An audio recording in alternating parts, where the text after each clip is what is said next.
Hi friends, welcome to Vaishnavi's vlog. ഞാനിന്ന് ഉണ്ടാക്കാൻ പോണത് ഒരു മാങ്ങ പച്ചടിയാണ്. അതിനായി ഞാനൊരു മാങ്ങ കഴുകി വൃത്തിയാക്കി അതിൻ്റെ തോടൊക്കെ കളഞ്ഞ് കഷ്ണങ്ങളാക്കി നുറുക്കി മാറ്റി വെച്ചിട്ടുണ്ട്. ഒരുപാട് വലിയ കഷ്ണങ്ങളാക്കേണ്ടതില്ല, ഇതേപോലെ ചെറിയ ചെറിയ കഷ്ണങ്ങളാക്കിയിട്ടാണ് മാറ്റേണ്ടത്. എന്നിട്ട് ഞാനതൊരു അരയ്ക്കാനായിട്ട് ഒരു മിക്സിയുടെ ജാറിലേക്ക് ഇട്ട് കൊടുത്തിട്ടുണ്ട്. ഇത് പരച്ചെടുത്തിട്ടുണ്ട്. ഇനി നമുക്ക് ബാക്കിയുള്ള അരപ്പുകൾ കൂടി തയ്യാറാക്കാം. അതിനായി ഞാൻ ഒരു അരമുറി തേങ്ങയാണ് മിക്സിയുടെ ജാറിലേക്ക് ഇട്ട് കൊടുക്കുന്നത്.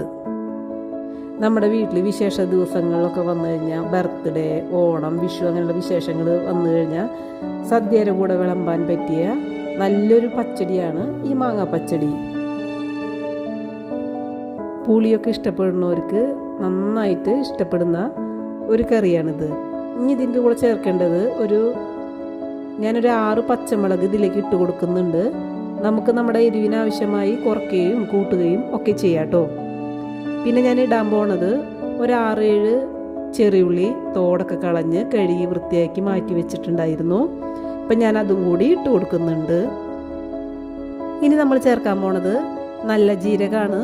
അത് ഒരുപാടൊന്നും വേണ്ട, ഒരു നുള്ളോളം മതി, അത്ര ഞാൻ എടുത്തിട്ടുണ്ട്. ഇപ്പം ഞാനത് ഇട്ട് കൊടുക്കാൻ പോവുകയാണ്. ഇനി നമുക്ക് ഇത് അരയ്ക്കാൻ ആവശ്യമായിട്ടുള്ള ഒരു 1/2 ഗ്ലാസ് വെള്ളം കൂടി ഞാനിതിലേക്ക് ഒഴിച്ചു കൊടുക്കുന്നുണ്ട്. ഇനി നമ്മൾ ഇതെല്ലാം നല്ല രീതിയിൽ അരച്ചെടുക്കാൻ പോവുകയാണ്. ഇപ്പം അരച്ച് ഞാൻ എടുത്തിട്ടുണ്ട്, നന്നായിട്ട് അരഞ്ഞിട്ടുണ്ട്. ഇനി നമുക്ക് കറിക്ക് ആവശ്യമായ തൈര് കൂടി ഇതിലേക്ക് ചേർത്ത് കൊടുക്കേണ്ടതുണ്ട്. ഞാനൊരു 4 ടേബിൾ സ്പൂൺ തൈര് ഞാൻ മാറ്റി വെച്ചിട്ടുണ്ട്. അപ്പം ഞാൻ ഈ തൈര് കൂടി ഈ മിക്സിയുടെ ജാറിലേക്ക് ഒഴിച്ചു കൊടുക്കാൻ പോവുകയാണ്. ഇതിപ്പോൾ ഞാൻ ഒഴിച്ചു കൊടുക്കുകയാണ്.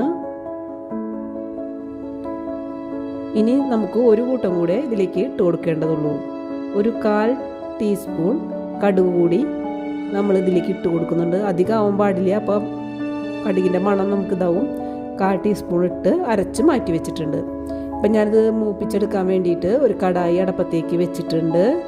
അതിലേക്ക് ഒരു 2 ടേബിൾ സ്പൂൺ വെളിച്ചെണ്ണ ഒഴിച്ചു കൊടുക്കുന്നുണ്ട്.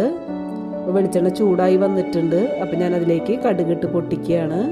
കടുകിന് പുറമെ ഒരു 2 വറ്റൽമുളക് കീറിയിട്ട് കൊടുത്തിട്ടുണ്ട്. പിന്നെ ഒരു തണ്ട് കറിവേപ്പില കൂടി ഇട്ട് കൊടുത്ത് ഒരു കളറ് മാറുന്നത് വരെ ഞാൻ ഇളക്കി യോജിപ്പിച്ചിട്ടുണ്ട്. നമ്മൾ നേരത്തെ അരച്ച് മാറ്റി വെച്ച അരവ് ഇതിലേക്ക് ഞാൻ ചേർത്ത് കൊടുക്കുന്നുണ്ട്. ഇപ്പം ഞാൻ തീ വളരെയധികം കുറച്ചിട്ടിട്ടുള്ളത്, നമുക്കൊന്ന് ചൂടായി കിട്ടിയാൽ മതിയാവും. അപ്പം ഞാനൊന്ന് ചൂടാക്കി ചെറുതായിട്ട് കുറുക്കി എടുക്കുകയാണ്. ഇളക്കൊന്നും വേണ്ട, അപ്പം തന്നെ നമുക്ക് റെഡിയാവും. അപ്പം നമ്മുടെ കറി സെറ്റായിട്ട് വന്നിട്ടുണ്ട്. ഞാനത് ഡിഷിലേക്ക് പകർത്താണ്. അപ്പം നമ്മുടെ മാങ്ങാ പച്ചടി ഇവിടെ റെഡി ആയിട്ടുണ്ട്. നിങ്ങൾക്ക് ഈ വീഡിയോ ഇഷ്ടപ്പെട്ടാൽ ഈ ചാനൽ സബ്സ്ക്രൈബ് ചെയ്യാൻ മറക്കരുത് കേട്ടോ. ഞാൻ പുതിയ വീഡിയോയുമായി വീണ്ടും വരാം. അപ്പോൾ ഓക്കെ, ബൈ.